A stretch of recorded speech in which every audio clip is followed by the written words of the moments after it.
L'organisation des sociétés coloniales au XIXe siècle.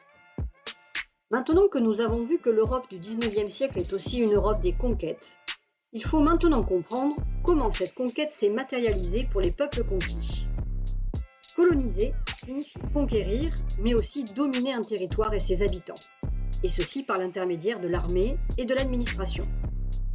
C'est une pratique bien éloignée des idéaux de la Révolution française, la liberté et l'égalité pour ne citer que. Pourtant, la colonisation s'est accompagnée d'une domination et d'une soumission totale des peuples qui ont été conquis par les États européens.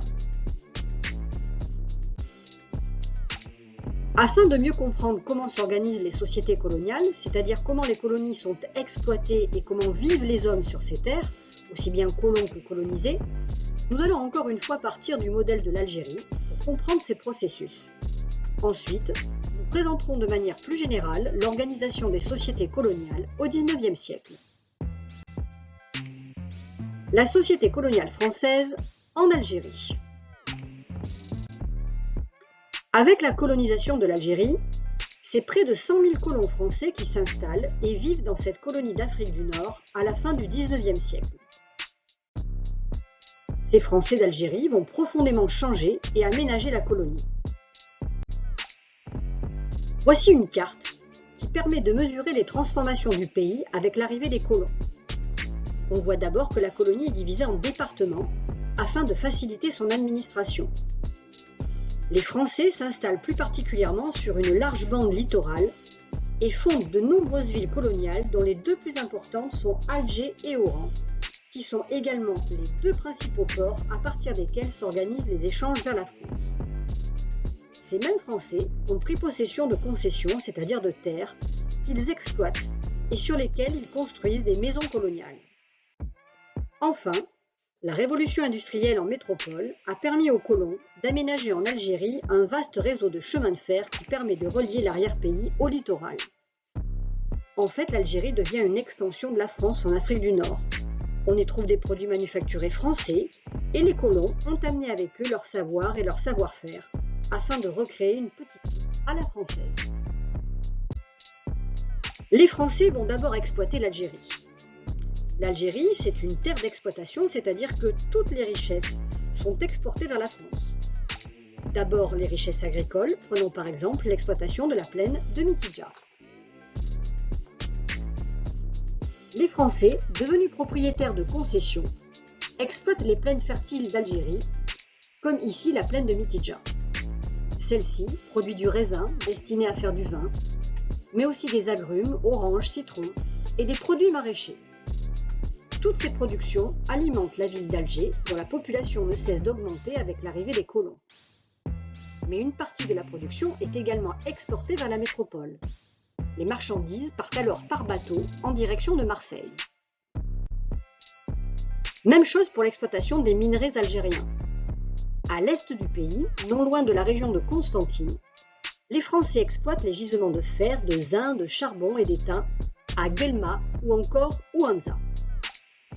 Ils se servent de leur savoir-faire lié à la révolution industrielle pour mettre en valeur l'Algérie et surtout profiter de ses ressources supplémentaires à des fins personnelles. Ensuite, les Français vont transformer le pays. Le réseau des chemins de fer algériens a fait son apparition dès 1858. Il sert au transport de personnes comme à celui des marchandises. L'ambition des pouvoirs publics est de connecter toutes les villes d'Algérie entre elles par le réseau ferroviaire. Ainsi, entre le milieu et la fin du XIXe siècle, c'est près de 3000 km de voies ferrées qui sont construites. Les Français aménagent aussi le paysage, et notamment celui des villes. Voici une vieille photo d'Alger à la fin du XIXe siècle. On peut constater que la ville s'organise en deux parties. La partie française, avec son quartier européen et son port, et la partie algérienne, ou quartier indigène, appelé la Casbah. Le quartier français se trouve en front de mer et il ressemble à n'importe quelle ville littorale de la métropole. Ici, on peut voir des quais aménagés avec des promenades. On est boulevard de la République. On constate que les maisons sont construites en pierre. Ce sont des bâtiments à étages.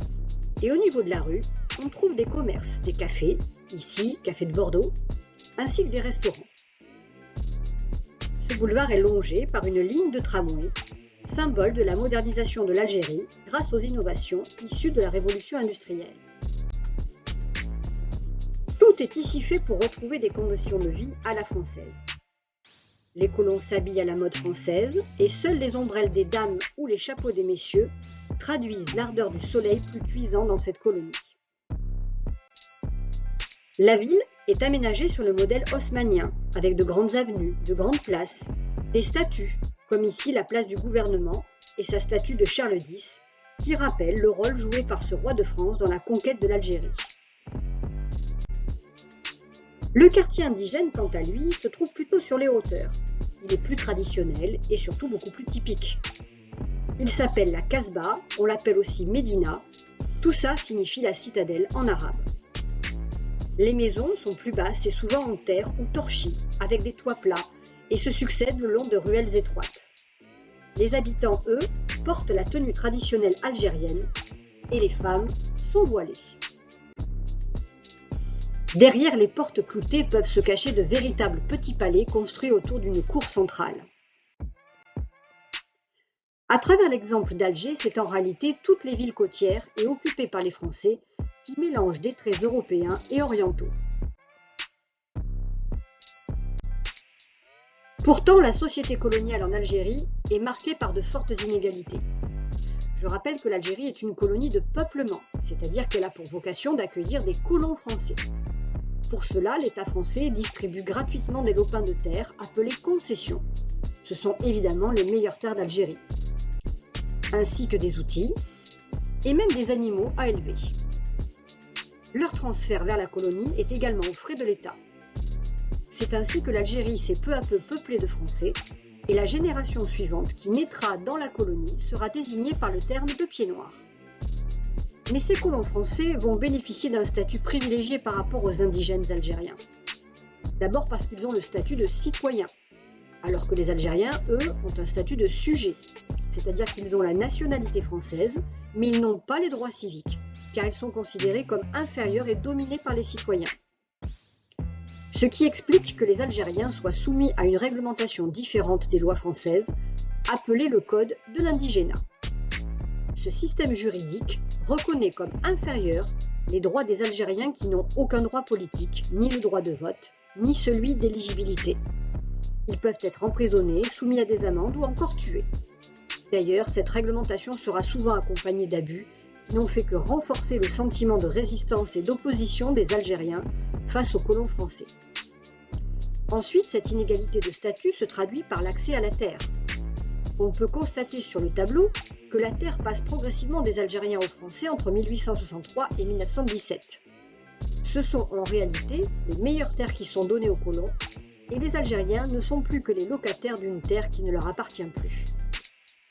Enfin, cette inégalité se retrouve également dans le mode de vie.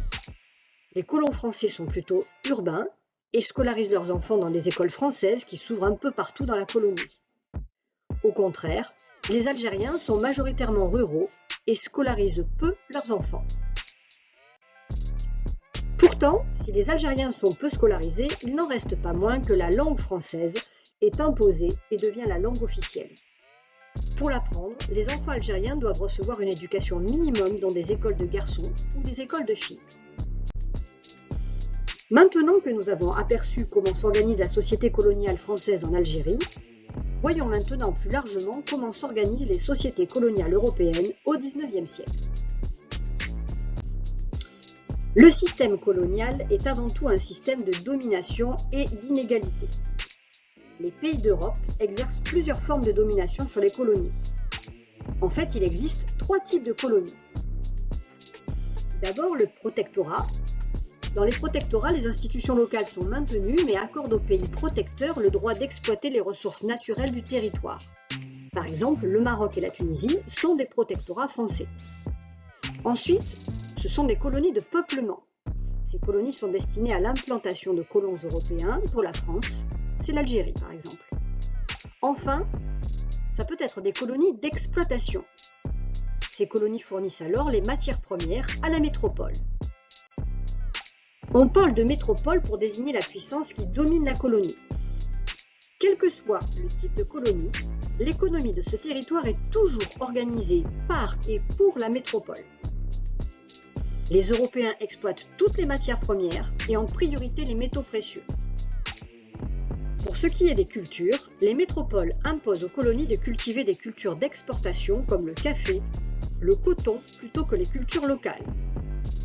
Enfin, des infrastructures sont construites comme des routes, des ponts, des chemins de fer, mais seulement pour favoriser les échanges avec la métropole. Les sociétés coloniales sont inégalitaires et racistes. En effet, la domination des Européens s'exerce à 4 niveaux.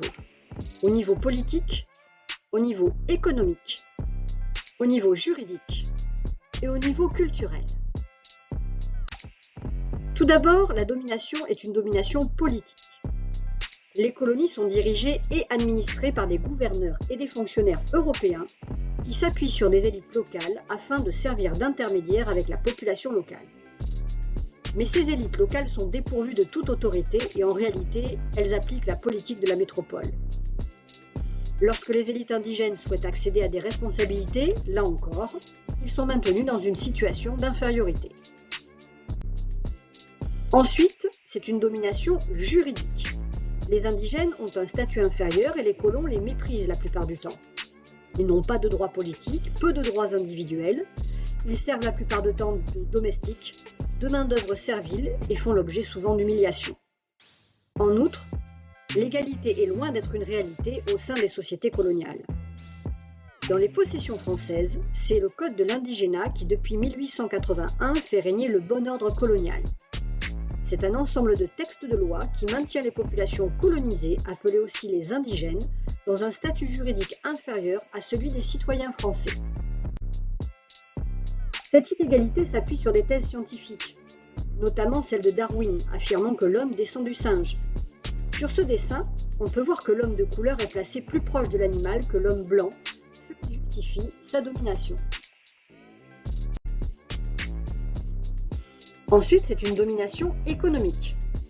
Les colons s'emparent systématiquement des meilleures terres, exploitent les richesses minières et les autres matières premières. Ils font payer de lourds impôts aux colonisés, qui doivent aussi fournir des corvées gratuites, par exemple construire des chemins de fer ou construire des ports. Lorsqu'ils ne sont pas soumis au travail forcé, les indigènes sont souvent sous-payés. Enfin, c'est une domination culturelle. Les Européens envoient des missionnaires afin d'évangéliser les indigènes. Les religions chrétiennes sont imposées, que ce soit le protestantisme ou le catholicisme. Ces mêmes missionnaires servent également à inculquer la langue de la métropole qui est imposée aux populations locales. Ainsi, les Européens ont l'ambition d'apporter le progrès aux indigènes en développant l'instruction, même si en réalité ce n'est qu'une minorité d'entre eux qui y ont accès. De même, ils prétendent améliorer la santé en créant des hôpitaux et en lançant de vastes campagnes de vaccination. Mais toutes ces initiatives ont pour but de disposer d'une main-d'œuvre bon marché, éduquée et en bonne santé. Alors qu'en est-il de l'abolition de l'esclavage ? Si on regarde l'Afrique, ce sont les Anglais qui abolissent les premiers l'esclavage dans leurs colonies, sous la pression des sociétés philanthropiques d'inspiration chrétienne. Ainsi, ils abolissent d'abord la traite atlantique en 1807, puis l'esclavage en 1833. Pour la France, le chemin a été un petit peu plus long. Tout remonte au moment de la Révolution. Les députés de la Convention ont aboli l'esclavage une première fois en 1794 pour calmer les révoltes dans les colonies des Antilles.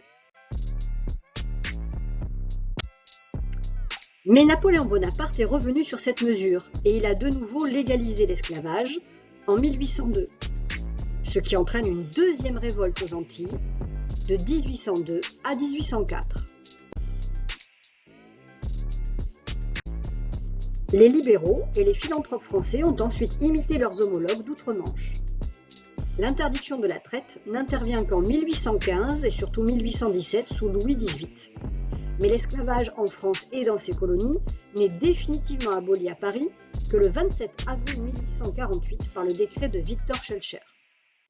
L'abolition concerne avant tout les vieilles colonies héritées de l'Ancien Régime, dont l'économie repose encore sur de grandes plantations sucrières. Dans les colonies, les planteurs ont longtemps fait pression pour reporter l'abolition de l'esclavage. Il faut attendre la Révolution de février 1848 pour qu'enfin, dans l'effervescence républicaine, les abolitionnistes puissent contourner l'opposition des planteurs. Le décret prévoit de libérer dans un délai de 2 mois 250 000 esclaves noirs ou métis à la Martinique et à la Guadeloupe, ainsi qu'à la Réunion, en Guyane et à Saint-Louis du Sénégal. À leur manière, les esclaves ont accéléré le mouvement. À Saint-Pierre, en Martinique par exemple, une insurrection éclate le 22 mai 1848 avant même qu'ait été connue l'existence du décret. Même chose en Guadeloupe où le gouverneur abolit l'esclavage dès le 27 mai pour éteindre l'insurrection. En compensation de la perte de leurs esclaves, les planteurs reçoivent du gouvernement français une indemnité forfaitaire. Ils contournent aussi l'interdiction de l'esclavage en faisant venir des travailleurs sous contrat venant de Chine du Sud ou d'Inde. Il s'agit d'un nouvel esclavage qui ne dit pas son nom. Des hommes ont participé et fortement contribué à l'abolition de l'esclavage. Parmi eux, on peut compter Toussaint Louverture. Ancien esclave né en 1743 dans une plantation de l'île de Saint-Domingue, c'est-à-dire Haïti, Toussaint prit la tête de la révolte des esclaves contre les colons blancs en 1791, soutenue par les Espagnols. Il mit la plus riche des colonies françaises à feu et à sang. 3 ans plus tard, la République française abolit l'esclavage et Toussaint se rallia à elle, devenant par la même occasion le premier général noir de l'armée française. Ses succès militaires et son sens politique lui permirent ensuite de devenir le gouverneur de la colonie de Saint-Domingue, dont il avait préalablement chassé les Espagnols. L'arrivée au pouvoir de Napoléon Bonaparte et le rétablissement de l'esclavage conduisirent Toussaint Louverture à reprendre les armes. En 1802, Napoléon organisa une grande expédition militaire qui se solda par la capture de Toussaint. Immédiatement transféré en France, il fut enfermé au château de Joux et il mourut le 7 avril 1803 à l'âge de 60 ans. En 1804, Haïti devint la première république noire indépendante du monde. La France, elle, n'abolit définitivement l'esclavage qu'en 1848. Le deuxième, c'est Victor Schœlcher. Aimé Césaire Victor Schœlcher est né le 22 juillet 1804 à Paris, dans une famille bourgeoise d'origine alsacienne. En voyage à Cuba, Victor Schœlcher découvre l'esclavage dans les plantations et les conditions de vie des esclaves noirs qui le révoltent. À son retour en France, il milite activement pour l'abolition de l'esclavage en publiant des articles et des livres. Après la Révolution de 1848, Victor Schœlcher est nommé sous-secrétaire d'État dans le gouvernement. Il est l'initiateur du décret du 17 avril 1848 qui abolit définitivement l'esclavage en France et dans les colonies françaises, selon le principe que le sol de la France affranchit l'esclave qui le touche. Contre son avis, les colons qui exploitaient les 260 000 esclaves libérés sont indemnisés, tandis que ces derniers ne reçoivent rien. Victor Schœlcher veille à l'application du décret. Il est élu député de la Martinique et de la Guadeloupe. Quand Napoléon III arrive au pouvoir, il est obligé de s'exiler en Angleterre, où il rencontre Victor Hugo. À son retour en 1871, il est réélu député de la Martinique, puis sénateur en 1875. Nous avons donc vu au XIXe siècle l'Europe se partager le monde. La course aux colonies a montré des puissances désireuses de se constituer un empire, preuve de leur puissance et de leur santé économique. Sous le prétexte les Européens ont maintenu des territoires et des peuples entiers dans l'asservissement. La France était avec l'Angleterre l'une des principales puissances coloniales du XIXe siècle. La conquête coloniale a renforcé la domination européenne en même temps qu'elle a ravivé les tensions entre les grandes puissances. Lorsque le partage du monde est terminé, nous sommes à la veille du premier conflit mondial.